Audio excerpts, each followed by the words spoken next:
সঠিক উত্তর শূন্যস্থান পূরণ। সামষ্টিক মূল্যায়নে 70% আর শিক্ষণকালীন মূল্যায়ন হবে 30%।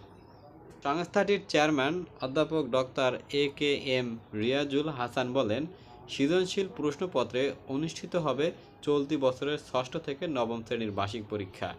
আবার পরীক্ষার ফল প্রকাশেও থাকছে নানা আলোচিত। বুঝে নাও যে তোমাদের কিন্তু আগের মতন ওই যে জ্যামিতিক আকৃতির ত্রিভুজ চতুর্ভুজ সে অনুযায়ী ফল প্রকাশ হবে না। এক কথা এটা বোঝো, তোমাদের কিন্তু আগে যেরকমের গ্রেড পদ্ধতি ধরতো ওই পদ্ধতিতেই কিন্তু তোমাদের কিন্তু এখন থেকে ধার্য করা হবে।